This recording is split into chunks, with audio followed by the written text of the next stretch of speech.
Hello friends, তোমরা সবাই কেমন আছো? আশা করছি তোমরা সবাই ভালো আছো। তো আমিও ভালো আছি। তো আজকের ব্লগটা আমি শুরু করলাম কোন্নগর থেকে, মানে আমার শ্বশুরবাড়ির থেকে। মায়াপুরেও আমার শ্বশুরবাড়ি, তো এটা আমার শ্বশুরবাড়ি। আগে আমার শ্বশুরমশাইরা এখানেই থাকতো, এখন মায়াপুরে চলে গেছে। তো দেখতে থাকো। এখানে ব্লগটা করার কারণ হচ্ছে এখানে ছোট ছোট সদস্য আছে, তাদের দেখাবো। আবার অনেক বলতে পারো এখানেও পিকুরা আছে, মানে আমাদের বাড়িতে যেরকম পিকু আছে এদের বাড়িতেও আছে। ও হচ্ছে কী নাম জানি না সেটা। তো দেখো, প্রথমে তোমাদের পুচকু সোনাদের দেখাই, ঠিক আছে? দেখতে থাকো ব্লগটা, শেষ পর্যন্ত দেখবে। এই দেখো, এই দেখতে পাচ্ছ? আমরা একটা পুচকু সদস্য। এই যে 4টে কোপাল আছে, এখানে তারা মায়ের ছবি আছে, এখানে মহাদেবের শিবলিঙ্গ আছে, লোকনাথ আছে, এখানে মা লক্ষ্মী আছে, এখানে রাধা কৃষ্ণের ছবি আছে। এই পুচকু সদস্য দেখো কত সুন্দর লাগছে। এটা চান করাবে একটু পরে ঠাম্মা। তোমাদের আরো সদস্য দেখাচ্ছিলাম আমাদের নতুন বাড়িতে।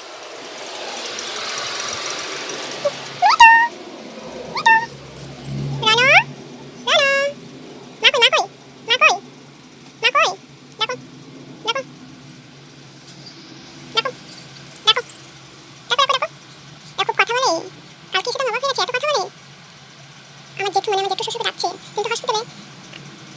আর সামনে রাত হয়ে যত রাত হচ্ছে ডাকছে পাপা পাপা। এই যে এটা কি দেখাবো, আমি তো চিনি না। আরেকটা সদস্য আছে, উপরে কত সদস্য আছে সেটা জানি না, কিন্তু উপরে একবার উঠে দেখি। ওই যে এদের তো তোমরা এত কিউট কেন? আমি তো কালকে তোমাদের দেখিনি।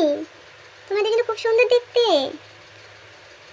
এত সুন্দর তোমাদের দেখতে। হ্যাঁ, দেখো কত সুন্দর দেখতে, বলো। চোখ দুটো তো ওরে বাবা কত সুন্দর, গায়ের রংটা কত সুন্দর, মনে হচ্ছে এখনই নিয়ে যাই। আমি তো বলছিলাম এখানে যত জিনিস রাখা জায়গা নেই, সর উপরে ছাদের কাজ হচ্ছে, ছাদ কমপ্লিট হয়ে উপরে ঘর চলে যাবে, তখন জায়গা অনেক। যে ফেলছি আমি, তার নেই ঠিক, এত ছোটো জায়গা কি আর চলা যায়? প্রচুর গরম হচ্ছে, প্রচুর গরম, প্রচুর গরম। একটু ফেলে হবে, গরমে মুখের যা অবস্থা। আমি এখন একা বাড়িতে, ঠিক আছে? এখানে আত্মীয় তো অনেক বুনি ছিল, তো বুনি হচ্ছে মানে যেটুকু দেখতে গেছে নার্সিংহোমে। ভালো লাগছে না একা। এই গরমে শাড়ি তো পরা অভ্যেস নেই আমার।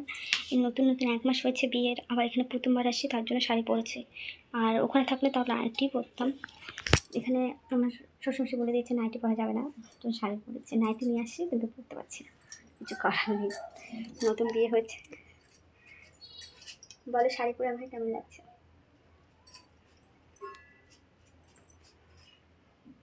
ভাব মারছি না কিন্তু।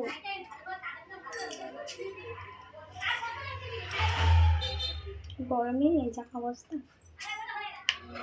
ফ্যান চালু করে দিলাম, থাকতে পারছি না। দেখছো ঘাম বেরোচ্ছে আমার।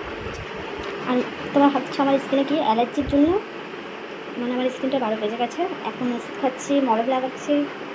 ডিম, পুঁই শাক, কুমড়ো, ইলিশ মাছ, তারপর হচ্ছে চিংড়ি মাছ, এসব খেতে আমাকে বারণ করেছে। চিকেন খেতে বারণ করেছে,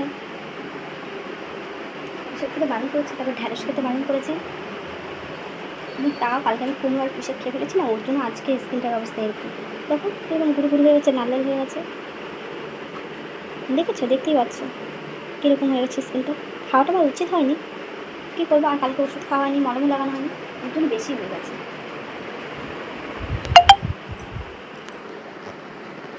আমি কিন্তু বেশিক্ষণ মানে ব্লগটা করবো না, কারণ এখানেই হয়তো শেষ করে দেবো।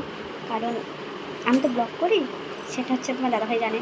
তোমার দাদাভাই আমাকে বলেছে ব্লগ করতে, কিন্তু এখানে হচ্ছে সবাই তো পছন্দ নাও করতে পারে না শ্বশুরবাড়ি থেকে। এখন কেউ জানে না যে আমি ইউটিউব ব্লগ করি, জানতে পারলে কী হবে জানি না, কিন্তু আমার কোনো দোষ নেই। কিন্তু তোমার দাদাভাইই বলেছে বেকার থাকো, মন ভালো থাকে না, এত দূরে কী হয়েছে, একা একা থাকবা তো ব্লগ করবা, অনেক কিছু করে, তাই ব্লগ করা টাইম পাস হয়ে যায়। তোমাদের সাথে কথা হয়ে যায়। যদি আমার একটা ছোট্ট ফ্যামিলি হয়ে যায় তাহলে ভালো হবে। যদি তোমরা সাপোর্ট করো তাহলেই ফ্যামিলিটা হবে। তোমরা এখন সাপোর্ট করো কি না আমাকে, সেটাই হচ্ছে সমস্যা। সাপোর্ট করলে তো ভালো, কিন্তু আমার ব্লগ তোমাদের ভালো লাগবে আদৌ কি না সেটাও তো জানি না। আমি ফার্স্ট টাইম ব্লগ করছি, জানি না কতটা ঠিক হচ্ছে কতটা ভুল হচ্ছে, কোথায় ভুল হচ্ছে কোথায় ঠিক হচ্ছে, সেটা অবশ্যই আমি কমেন্টে বলবো, ঠিক আছে? আর আমার ব্লগ ভালো লাগলে তো লাইক কমেন্ট সাবস্ক্রাইব অবশ্যই করবে, আর কমেন্টে বলবে। আমি অবশ্যই আবার অন্য অন্য ব্লগ নিয়ে আসবো তোমাদের জন্য, ঠিক আছে? তো আমি বেশিক্ষণ রাখবো না, কারণ হচ্ছে রান্না করতে হবে, জেঠিমা হচ্ছে দোকানে গেছে। আর আমি ডাল হয়ে গেছে আমার, এখন কি তরকারি বাতি রান্না হবে সেটা, আর হচ্ছে ভাত বসাবো। তো ভাতটা দেরি করে বসাবো, কারণ এখন বাড়িতে কেউ নেই, কে খাবে এত তাড়াতাড়ি বসে, কোনো লাভ আছে বলো তো? আর কালকে তো যেদিকে দেখে সবাই 12টার দিকে আসে, আমাদের খেতে খেতে 12:30, আর ঘুমাতে ঘুমাতে 1টা বেজে গেছে। আমি আজকে উঠেছিলাম 7:30টার দিকে মনে হয়। উঠে গ্যাস পরিষ্কার করলাম, রান্নাঘরটার লিস্টটা একটু মুছে দিলাম, তারপর স্নানে গেছিলাম।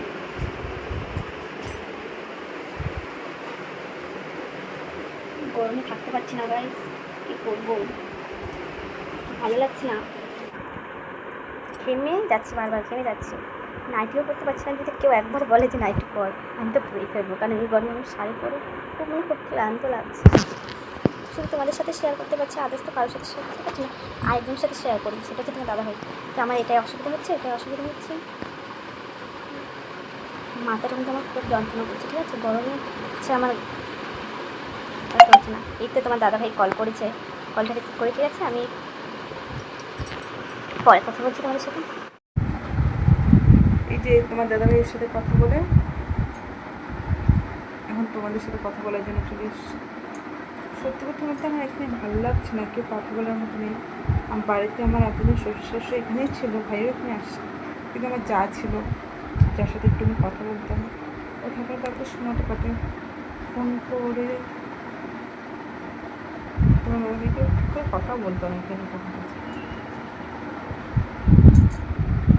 ভালো লাগছে না, একা একা আছে উপর।